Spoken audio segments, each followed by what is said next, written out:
que está atrás, decirle hay victoria en Jesús. Aleluya, gloria a Dios, bendito sea el Señor. Feliz Día del Padre, aquí en la República Oriental del Uruguay. Feliz Día del Padre a los del ayer, a los del hoy y a los del mañana. Amén. Porque aquí hay potenciales padres para el mañana. Aleluya, para bendecir esta ciudad, este país y el mundo entero. Y como hemos estado en el Día de la Madre, dimos tips, enseñamos acerca de las madres, algunas palabras. El Día de los Abuelos estuvimos hablando un poco de los abuelos, ¿no? De ser abuelos responsables. Hoy me parece una buena oportunidad de hablar un poco de la paternidad responsable. ¿Qué le parece? Amén. Amén, gloria a Jesús. Porque mi obligación y la obligación de la Iglesia del Señor es también poder educar a los futuros padres. Y a los que son padres, bueno, no hay nada que Dios no pueda restaurar. Amén. Cuando buscamos al Señor, nos metemos en su presencia, nos humillamos delante de Él, quizás nos arrepentimos de cosas que han pasado, el Señor puede restaurar. Amén. El Señor puede sanar las relaciones, el Señor puede hacer algo nuevo. Todos hemos tenido un padre, nadie nació de la nada. Todos hemos tenido un padre biológico, ¿verdad? ¿O usted no tuvo? ¿De qué nació usted?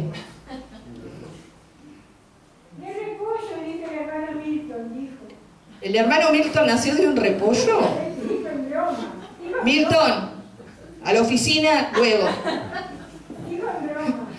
Oh, dijo en broma. Celina es defensora de casos perdidos. Tremendo. Todos hemos tenido un padre biológico y muchos hemos tenido un padre del corazón. Jesús tuvo los dos. El padre biológico de Jesús es el padre de todos nosotros.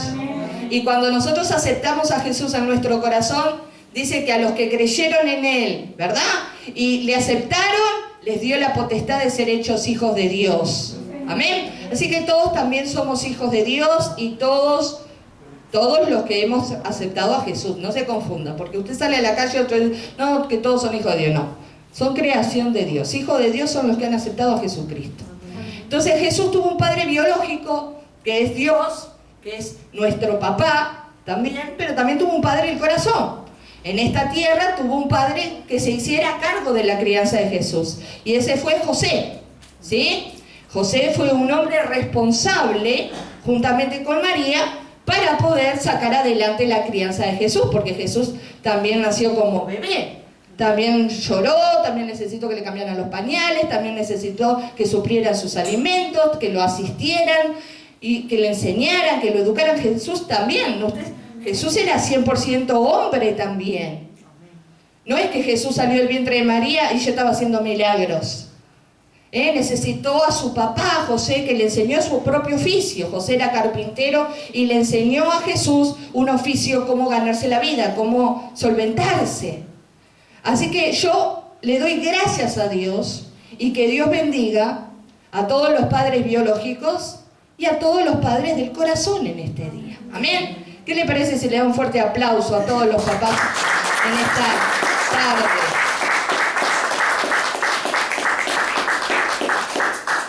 Que Dios bendiga a todos y que Dios les dé sabiduría y conocimiento para poder, a través de la verdad de Dios, poder salir adelante y poder ser esos padres que Dios quiere. Porque Dios es un buen padre. Amén. Y el anhelo de Dios es que los padres terrenales reflejen el carácter de Dios en la tierra. No hay cosa que a veces le haya dolido más a Dios o no digo frustrado, pero sí dolido, es que los hombres verdaderamente distorsionen el carácter de Dios Padre en la tierra. Entonces, si nosotros tenemos buenos padres terrenales, vamos a tener buenas familias. Y si tenemos buenas familias, vamos a tener una iglesia fuerte, porque la iglesia se compone de familias. Y si tenemos una iglesia fuerte, vamos a tener una sociedad fuerte. Amén. Por eso es tan necesaria la paternidad responsable. En el caso de mis hijas, bueno, ellas tuvieron a su papá terrenal durante un tiempo, quien les impartió la fe y quien les dio todo el amor y el acompañamiento que pudo. Pero ahora su padre está con Dios ahora.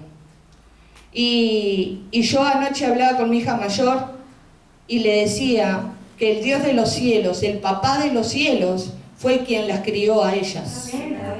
Como yo les prediqué el año pasado, dice, deja a tus huérfanos, yo los criaré. El mérito de que ellas se hayan criado con una imagen de un padre proveedor, protector, ¿sí? Sustentador, es simplemente el Jehová Jireh, el Abba Padre. Y también le doy gracias a Dios por esos papás del corazón que Dios puso, como el esposo de mi mamá, Washington, ¿sí? Que ha sido un padre del corazón para mí, ha sido también un abuelo del corazón para ellas, y por los tíos, mi hermano y los esposos de mis hermanas, que yo le digo a ellas también son como sus papás de corazón, padrinos. Cuando ellas han precisado un consejo o algo, ellos han estado ahí para ayudarlas. Así que, felicidades, padres. Felicidades. Porque a través del amor y la comprensión y la ayuda que ellos brindan, eso no cae en saco roto, hermano. Dios todo lo ve y Dios todo lo recompensa. Amén. Dios todo lo va a recompensar. Así que hoy vamos a hablar de un poco de las características de la paternidad, consejos bíblicos en el libro de Timoteo, primera de Timoteo, capítulo 3. Capítulo 3 de primera de Timoteo. Timoteo, como era, yo ya se lo he dicho muchas veces, ¿verdad? Timoteo había sido discípulo del Señor, pero también fue instruido por el apóstol Pablo, ¿sí? Por el apóstol Pablo. Fue uno de los primeros pastores y primeros presbíteros de la iglesia primitiva, Timoteo. Y era un hombre joven, y en determinado momento, Timoteo, a través de la iglesia que Dios le había dado a pastorear, ¿se acuerda que Timoteo era aquel chico que su abuela tenía una fe genuina en el Señor, su madre también, y él también? Estaba atravesando, él pastoreaba la iglesia de Éfeso, y la iglesia estaba atravesando por algunos inconvenientes. Primero, el primer problema que encontramos en la iglesia de Éfeso es que la iglesia estaba perdiendo su primer amor por Cristo, por su primer amor por el Evangelio, su primer amor por Dios.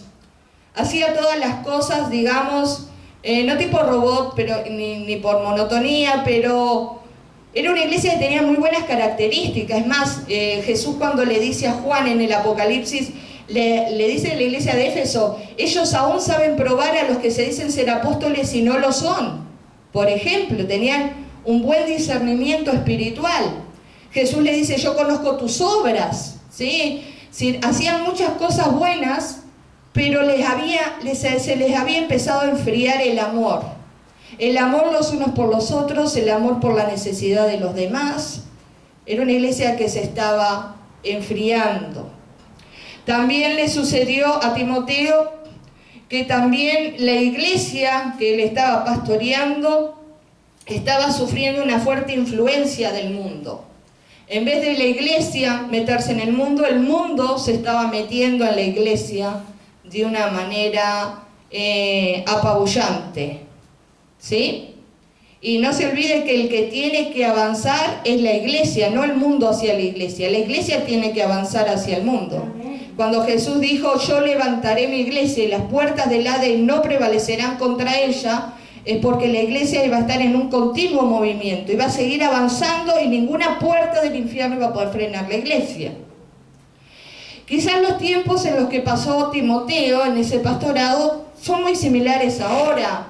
A veces, en vez de las iglesias, o principalmente, bueno, los que tienen un cargo de responsabilidad dentro de la iglesia, los ministros, en vez de buscar ideas creativas en Dios para que la iglesia sea fortalecida, buscan imitar ideas del mundo para tratar de complacer a ver si la gente se mete en la iglesia, hermano. Entonces, cuidado con eso, porque no se puede ser camaleónico, ¿sí? Cambiar de color según la ocasión, porque la iglesia es la iglesia. El Espíritu Santo desde hace más de 2000 años es el que añade a la iglesia las almas que tienen que ser sanas, salvas, restauradas, liberadas por el poder de Dios. El Espíritu Santo es el que convence de pecado, de juicio y de justicia. Y la iglesia no está para amontonar gente, la iglesia está para convertir gente. ¿Entiende? El éxito no es un galpón lleno de gente, si esa gente en realidad está ahí solamente por las luces o porque no sé cuánta cosa, ¿entiende? La gente tiene que ser confrontada con la verdad de Dios, y la verdad de Dios tiene que traer cambios al corazón de las personas. Entonces, hoy en día hay mucho motivador arriba de los púlpitos y muy poco predicador. Porque la gente quiere oír lo que ellos quieren oír. Quieren oír que a ellos les va a ir todo genial y todo bárbaro y todo nunca les va a suceder nada.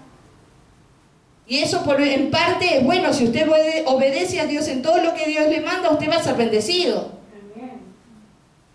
Pero se predica mucha añadidura o mucho ego.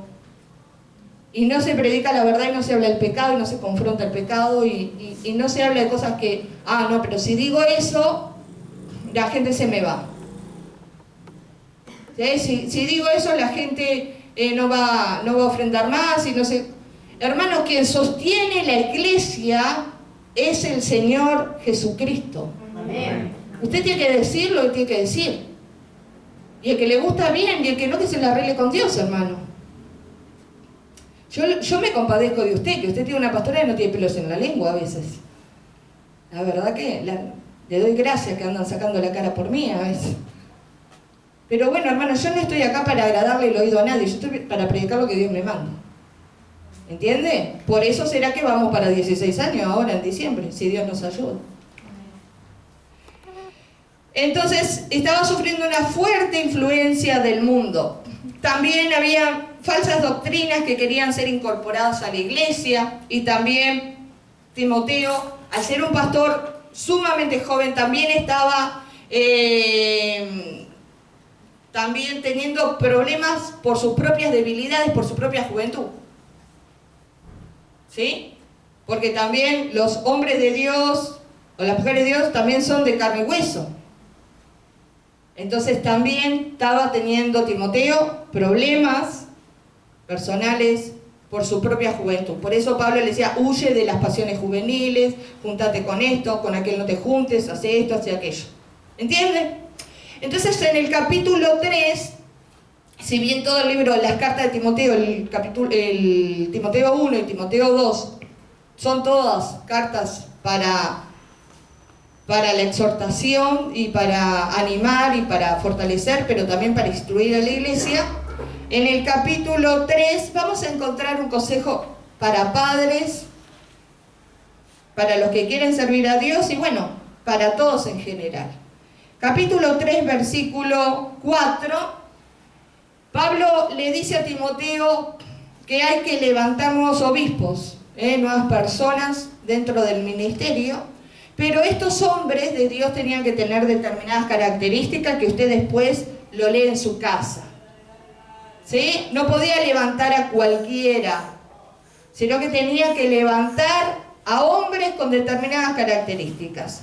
Yo igual le voy a leer algunos, pero me voy a detener en el 4 simplemente. Dice, palabra fiel, si alguno anhela obispado, buena obra desea. pero es necesario que el obispo sea irreprensible. ¿Qué quiere decir irreprensible? Que no haya nada que reprocharle, ¿sí? Que no haya nada que reprocharle.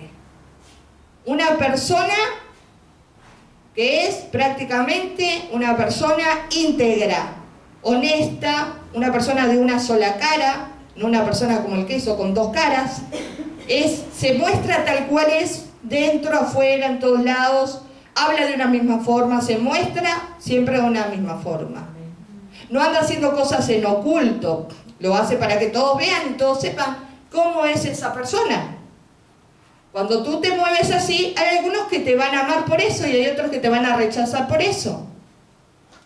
Porque una persona que no es irreprensible es una persona que sería hipócrita, que se muestra de una forma y en lo oculto, donde cree que nadie lo ve, es totalmente de otra forma. Entonces, por ejemplo, una de las características, le dice a Timoteo, levanta hombres que trabajen en el ministerio, pero que sean como irreprensibles. Marido de una sola mujer, no que figure con los papeles con una mujer y después atrás tiene una lista. Tiene una doble vida. Tiene amantes. Tiene novias. Cosas que cambiaron totalmente en el Antiguo Testamento al Nuevo Testamento. Y ahora vamos a ver. Sobrio, prudente, decoroso, hospedador, apto para enseñar, no dado al vino, no pendenciero, no codicioso, no de ganancias deshonestas, sino amable, apacible, no avaro. Y el versículo 4, que esto es un consejo bíblico para los padres, que gobierne bien su casa, que tenga a sus hijos en sujeción en toda honestidad, pues el que no sabe gobernar su propia casa, haga esta pregunta conmigo. ¿Cómo cuidará de la iglesia de Dios? ¿Cómo yo puedo saber si estoy congregándome en un lugar donde el ministro realmente gobierna bien su casa? A través del fruto que tienen sus hijos también. Eso es crucial en este pasaje. Porque hay muchos hombres que pretenden gobernar y dirigir la iglesia de Dios, pero no pueden gobernar sus propias vidas, ni sus propios matrimonios, ni a sus propios hijos.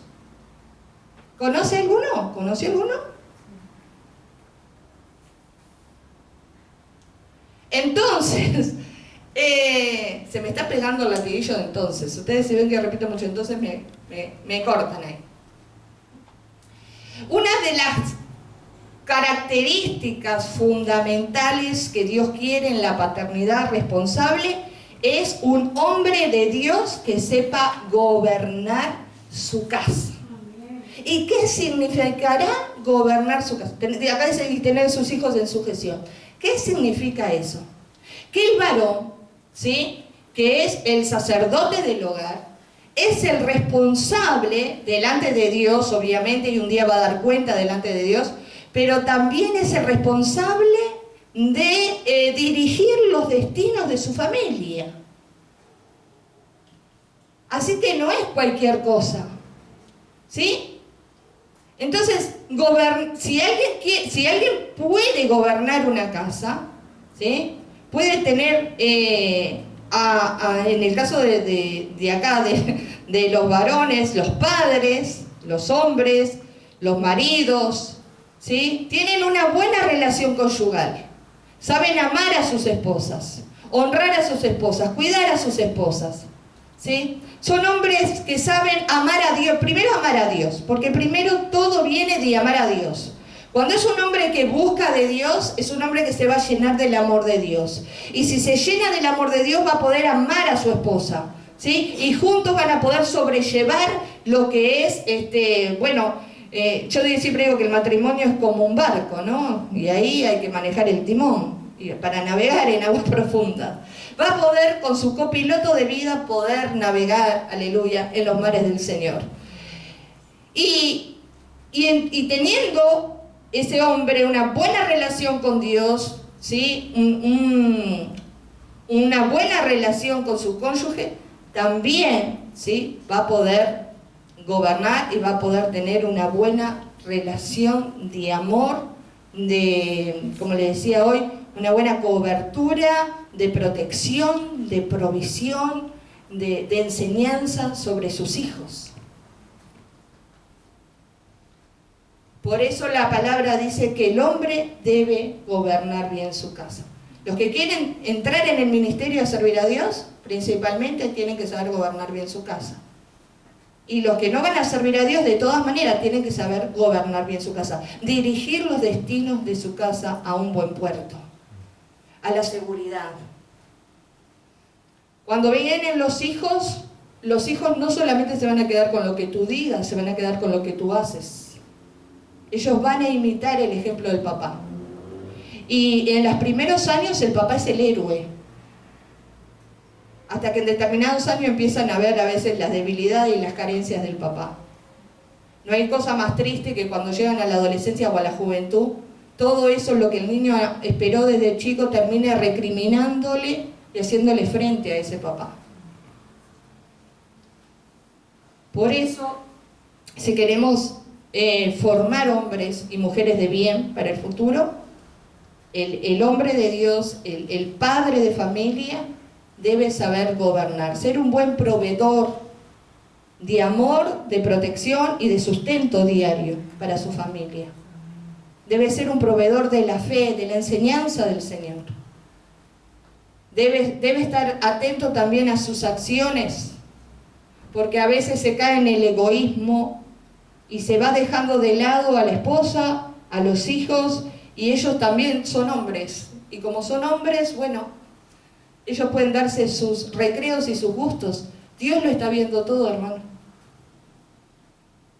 Dios quiere hombres que demuestren el carácter de Dios en la tierra. Que cuando tu hijo te ve abrazar a tu esposa, besar a tu esposa, aleluya, tu hijo quiera ser como vos y diga, ay, me voy a conseguir hoy o mañana una esposa para hacer lo mismo que hace mi papá. Pero ay, si el hijo encuentra que el padre en la casa es eso y después encuentra por otro lado que el padre hace otras cosas. Qué desilusión, qué dolor en el corazón del hijo, qué desengaño. Y lo más difícil de restaurar siempre es la confianza. No es que no se pueda restaurar, se puede restaurar, pero es difícil restaurar la confianza.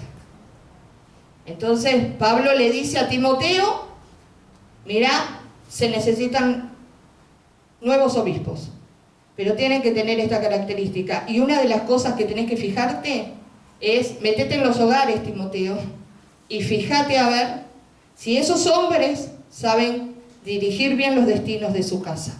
Porque si no saben dirigir los destinos de su casa, menos van a poder gobernar los atrios del Señor.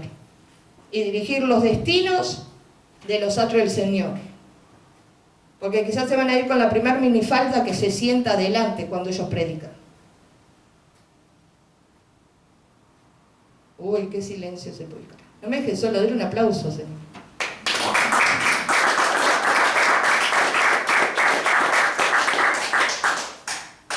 Lo dice la palabra, hermano, no lo digo yo. Ay, pero ustedes no son un ministerio de restauración y sanidad interior. Sí, pero cuando vos vas al médico y el médico te diagnostica que tenés algún problema oncológico, el médico no te dice, no, sobreviva con eso. El médico te somete a un tratamiento. Y a veces un tratamiento quirúrgico, porque hay que quitar lo que se pudrió o lo que está dañando el organismo. ¿Sí o no? El médico dice, no, usted tiene unos nódulos que vamos a dejarlo ahí, son malignos, pero vamos a dejarlo ahí. No, jamás nunca un médico le va a decir eso. El médico dice, usted tiene un nódulo maligno, venga, vamos a programar cirugía, vamos a cortar eso y vamos a hacer tratamiento para aniquilar eso. Pero en la iglesia no se hace. Dios es amor y restauración. Pero también David decía, mientras cayese envejecieron mis huesos y mi gemir todo el día. Mi pecado te declaré y tú perdonaste la maldad de mi pecado. Cuando hay confesión, Dios perdona, Dios restaura, Dios sana, Dios liberta. Entonces, Cristo viene y viene por una iglesia sana. No quiere decir que no hayamos cometido errores. Quizás cometimos más errores que cualquiera, pero nos hemos humillado y arrepentido y hemos pedido al Señor que nos perdone y nos restaure y nos levante. Que nos dé una nueva oportunidad de hacer las cosas bien. Entonces, aquí dice que gobierne bien su casa y tenga a sus hijos en sujeción. Sujeción no quiere decir que es su padre autoritario, dictatorial, sino que con amor y misericordia sea un padre que sabe aconsejar y dirigir a sus hijos, no que es un complaciente y que deja que los hijos sean unos malcriados, que todo está bien. Hay cosas que va a estar todo bien y sus hijos necesitan el apoyo, y hay cosas que sus hijos van a estar equivocados porque no vivieron tantos años como usted y necesitan que usted le ponga límites también. Porque Dios también es un buen padre y hay cosas en las cuales Dios nos consiente y hay cosas en las cuales Dios nos pone límites. ¿Pero para qué? ¿Para que nos sintamos mal? No, porque nos ama y quiere que nos vaya bien. Entonces vemos hoy el reflejo en la sociedad es el reflejo de padres ausentes, de padres que trajeron hijos nada más, pero no les importó absolutamente después más nada, o de padres complacientes, que todos dijeron sí, amén, sí está todo bien. Entonces tienen que tener un equilibrio, un sano equilibrio. Hay cosas que están bien y hay cosas que no van a estar bien. Y hay que, porque un día le van a dar cuentas a Dios. Padre y madre, primero padre, después madre. Y si no está el padre en el hogar, ¿quién pasa a ser la sacerdotisa del hogar?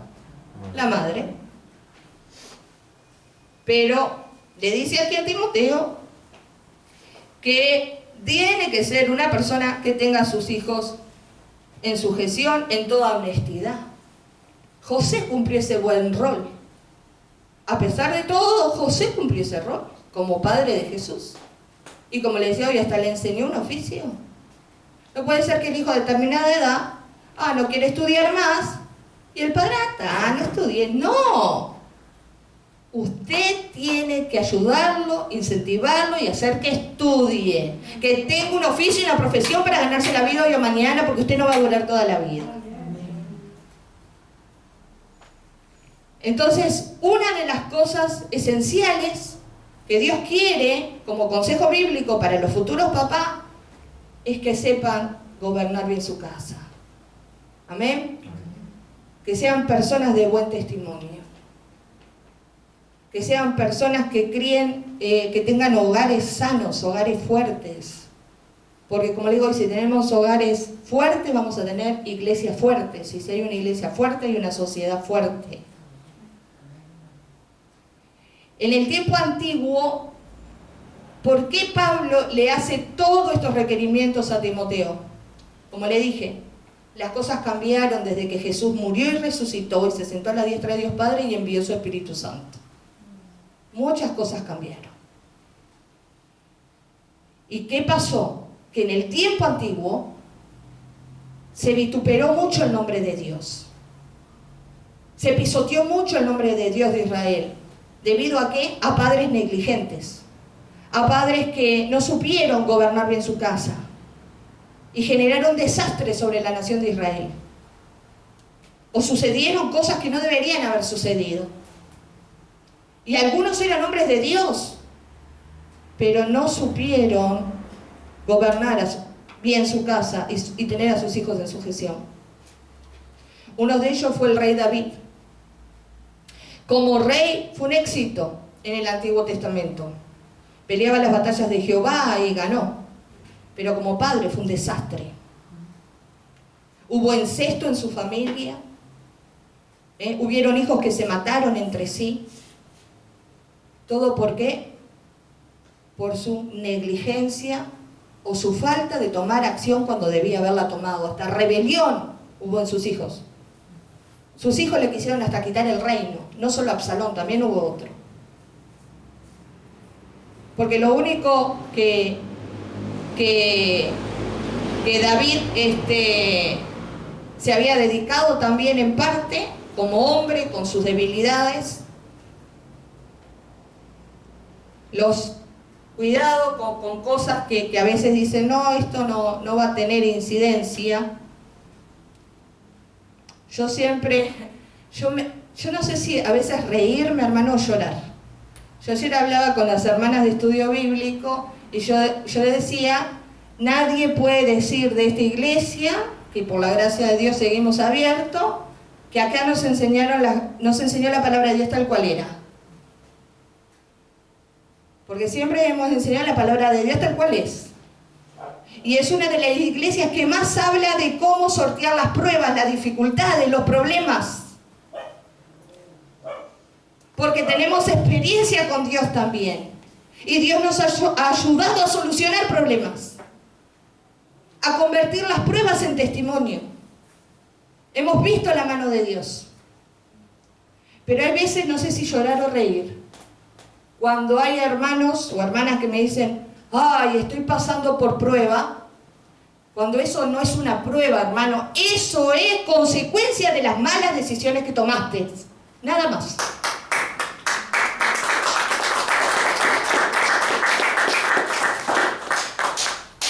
Porque a cualquier cosa le llaman prueba. Hay cosas que son pruebas y hay cosas que son el resultado de las malas decisiones que tomaste. Bueno, ahora frontal, ¿qué va a hacer? Dios por misericordia te puede ayudar a salir de eso, y te puede solucionar el problema. Pero lo creaste tú el problema, no es que Dios te metió en una prueba espiritual. Y eso hay que saberlo diferenciar. Una cosa es una prueba espiritual en la cual Dios me metió o me surgió para probar mi fe, para saber, porque las pruebas son una oportunidad para crecer y tener carácter espiritual y madurez espiritual. Y cuánto es consecuencia de mi propia pecado, mi propia decisión. Entonces, hermano, tú que me miras por YouTube, no le llames prueba a las consecuencias de las decisiones que tú tomaste. Eso no son pruebas. Eso busca la gracia de Dios, que Dios te ayude a resolver. A paz nos llamó el Señor. Entonces, ¿qué le decía? David, como rey de Israel, dentro de todo, por la gracia de Dios y porque Dios tenía propósito con David y Dios tuvo misericordia de él y David también sabía arrepentirse, Dios le perdonó un censo que David no debió haber hecho, que sí lo hizo, porque David quería saber, sobre cuánta gente él gobernaba. Y Dios no es Dios de números. A Dios no importan los números. El pueblo es el pueblo de Dios, nada más. Dios no quiere saber si tiene 505, si tiene 102. Pero David sí. Se enorgulleció, quería saber sobre cuántos él gobernaba. Y fue reprendido por Dios. Incentivado por Satanás fue al hacer ese censo que Dios no quería. Y después fue reprendido por Dios. Y Dios le dijo, bueno, elegí 3 castigos, David. ¿Qué querés? ¿Este castigo o este otro castigo?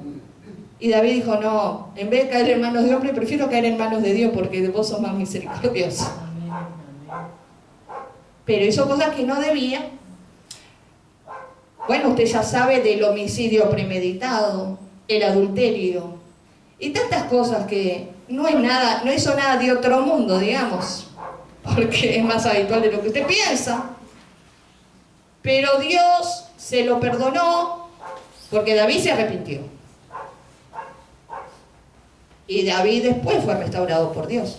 Pero todas esas cosas, bien o mal, acarrearon consecuencias sobre su hogar, sobre su familia.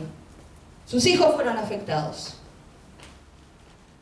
Y después, cuando sus hijos fueron afectados, él no supo cómo lidiar con esa situación. Entonces, lo que le pasó a David es un aviso, porque Pablo le dice a Timoteo que esas cosas no pueden pasar ahora. No deben pasar. Que pasan, pero no deben pasar. Porque está tratando de evitarle un problema mayor a Timoteo. Tenemos el caso de Samuel. El pueblo quería... Samuel, usted sabe que fue hijo de una mujer estéril, de Ana, ¿se acuerda? Ella lo dejó en el templo cuando era el sacerdote, estaba el sacerdote Elí. Y Samuel creció y se fortaleció en Dios y fue el último juez de Israel, y fue sumo sacerdote del Señor, y fue profeta del Señor. Samuel fue tremendo, era profeta, sacerdote y juez de Israel. Pero hubo un momento dado que el testimonio, el mal testimonio de sus hijos, hizo que todo el pueblo pidiera un rey. Y Samuel dice, pero si yo soy juez. Y ahí se pasa de la transición de los jueces a los reyes. Porque viene el pueblo y le dice a Samuel, vos te vas a morir, vos sos muy anciano. ¿Y quién nos va a seguir dirigiendo? Y Samuel dijo, mis hijos. Y le dice, tus hijos no, pues tus hijos aceptan sobornos. Y tus hijos hacen esto, y tus hijos hacen aquello, y tus hijos hacen lo otro. ¿Entiende? No pudo dejar ni a sus hijos como sucesores, porque no tenían un buen testimonio de los de afuera. Y así podríamos hablar de Elí. Los hijos de Elí, peor. Dice la palabra que fornicaban en las puertas del templo con cualquiera.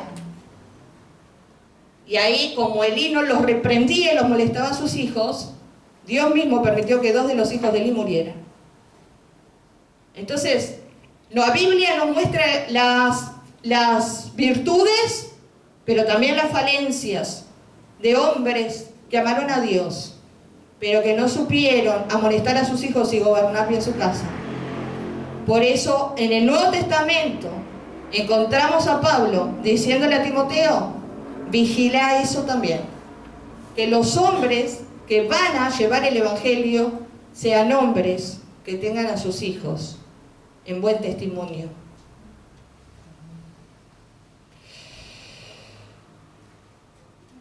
Y después sigue diciendo, pues el que no sabe gobernar su propia casa, ¿cómo cuidará de la iglesia de Dios?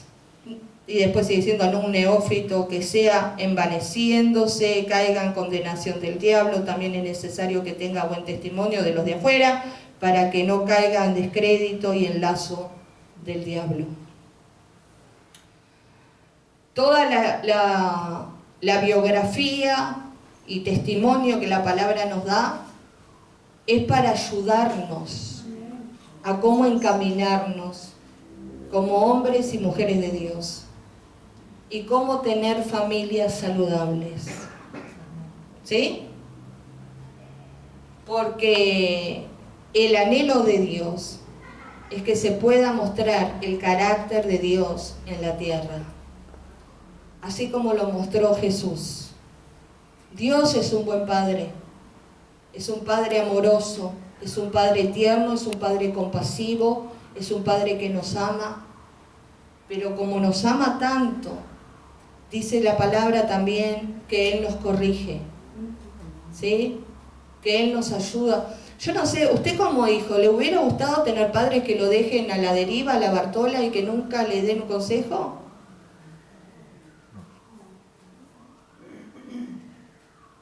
¿Qué hubiera sido de usted si a todos le hubieran dicho que sí? ¿O le hubiera gustado un padre dictatorial que nunca lo dejara nada y lo dejara reprimido? No.